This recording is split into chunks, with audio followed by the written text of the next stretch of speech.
আসসালামু আলাইকুম রহমতুল্লাহ। সম্মানিত দর্শক শ্রোতা, আমি মোহাম্মদ ওবায়দুল্লাহ। আমি আপনাদেরকে স্বাগত জানাচ্ছি প্রভাতের খবরের নিয়মিত আয়োজন।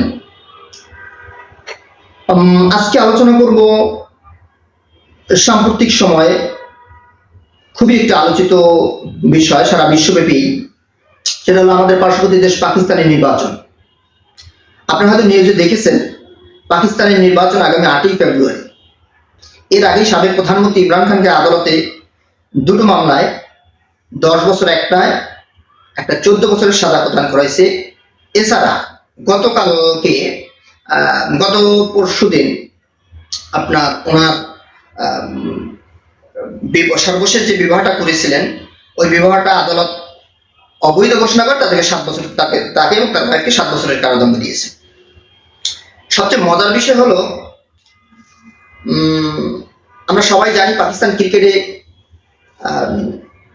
একটা দেখা যাচ্ছে যে আনপ্রেডিক্টেবল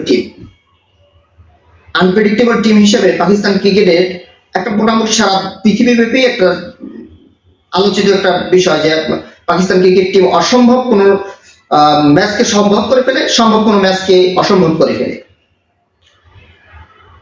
আপনি টিভিতে খেলা দেখতে বসেছেন, দেখা যাচ্ছে যে একটা পাকিস্তান ব্যাটিং করতেছে, উইকেট টপ উইকেট পড়ে 5-7টা উইকেট চলে গেল।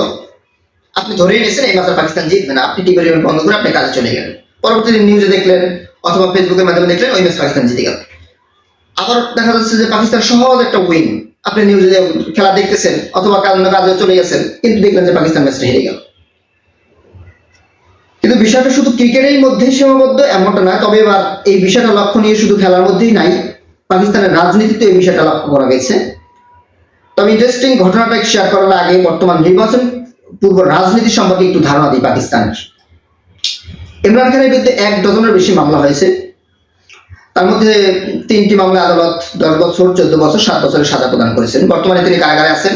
আরো কয়েকটি মামলা তার রায়ের জন্য অপেক্ষমান। দুর্নীতির মামলায় কারাগার থাকায় তিনি নির্বাচনে অংশগ্রহণ করতে পারছেন না। পাকিস্তান জুড়ে ইমরান খানের দলকে সমাবেশ করতে দেওয়া হচ্ছে না। ইমরান খানের পিটিআই কে নির্বাচনের জন্য মাঠেই দাঁড়াতে দিচ্ছে না। ইমরান খান তার নির্বাচনী আসন পাঞ্জাবে ব্যাপক জনপ্রিয় একজন মানুষ। শুরু হয়ে গেছে সেখানে নির্বাচনী প্রচারণা, কিন্তু এবারে নির্বাচনে ইমরান খান ও তার দলের কোনো পোস্টার ছোট করা যায় না।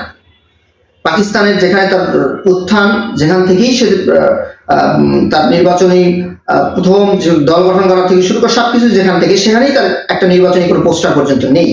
এমনকি ইমরান খানের দলের মার্কা ক্রিকেটে ব্যাট করতেও আদালত কর্তৃক নিষিদ্ধ করা হয়েছে। সর্বোপরি এখন ইমরান খানের দল যেহেতু কর্তৃক নিষিদ্ধ, স্বতন্ত্রভাবেই সেটা নির্বাচনে লড়ছেন। এছাড়া কয়েকদিন আগে ইমরান খানের বক্তব্য থেকে শুরু করে তার দলের বক্তব্য গণমাধ্যমে প্রচার করা থেকেই একটা সেন্সর প্রকাশ করেছে, অর্থাৎ ইমরান খানের বক্তব্য প্রচারে বিধিনিষেধ আরোপ করেছে পাকিস্তানের গণমাধ্যম। এতে পিটিআই কে কেবল অনলাইনে নির্বাচনী প্রচারণা চালাতে হচ্ছে। দেশের নির্বাচন কমিশন পিটিআই অনেক প্রার্থীর মনোনয়ন পত্র বাতিল করেছেন।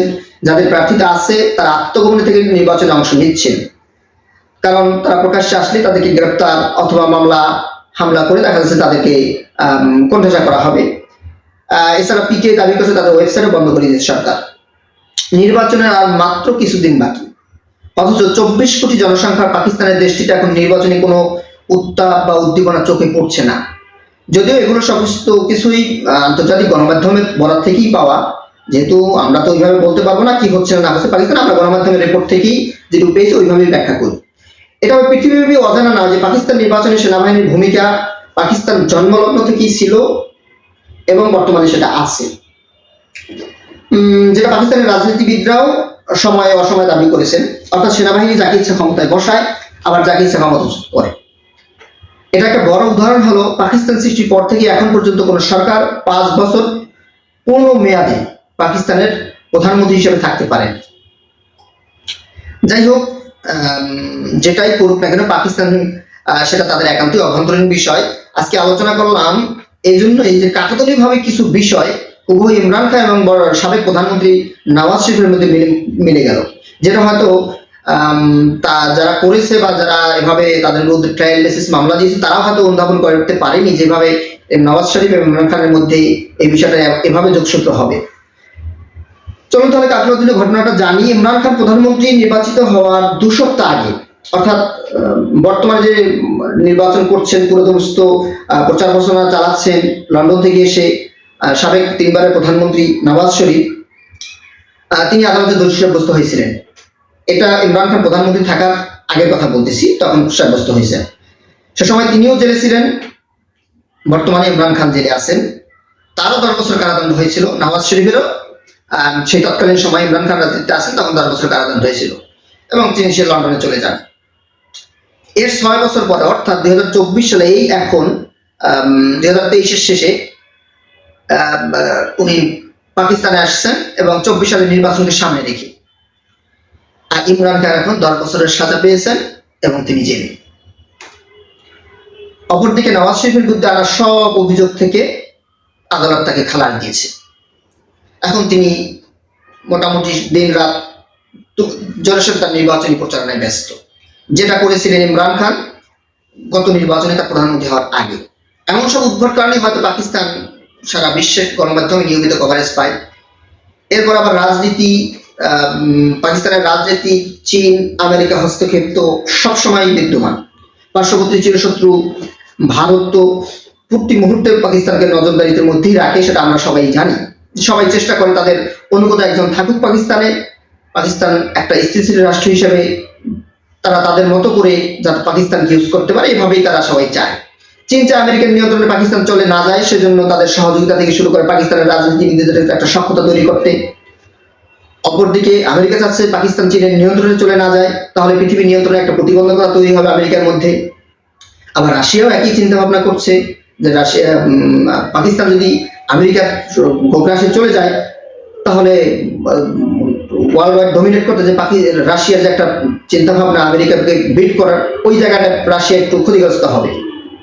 সর্বোপরি ভারত চাইবে যে কোনো সরকার থাকলে, যেই সরকারটা থাকলে তাদের সীমান্ত সবসময় শান্ত থাকবে, কাশ্মীর নিয়ে ওই সরকার কথা বলবে না, এমন একটা সরকার সবসময় সমর্থন করবে ভারত, এবং ভারত সেভাবেই চায়। সর্বোপরি ভিন দেশের প্রধানরা চাইবে তাদের স্বার্থে গণতন্ত্রকে তোয়াক্কা না করে যে কোনো দেশে তাদের সুবিধা অনুযায়ী সরকার গঠন করাতে। কিন্তু তারা সবসময় বলবে যে গণতন্ত্রের কথা বলি, গণতন্ত্রের জয় হোক, গণতন্ত্র জনগণ যেটা চায় সেটা বলি। আসল কথা হলো পাকিস্তানের সাধারণ মানুষের আকাঙ্ক্ষার প্রতিফলন কতটুকু হলো সেটাই এখন বিবেচ্য বিষয়। তাহলে আজকে আর কথা বাড়াবো না, আবারও নতুন কোনো টপিক নিয়ে কথা বলবো। সেই পর্যন্ত ভালো থাকবেন, সুস্থ থাকবেন সেই প্রত্যাশায়। আল্লাহ হাফেজ। আসসালামু আলাইকুম ওয়া রাহমাতুল্লাহ।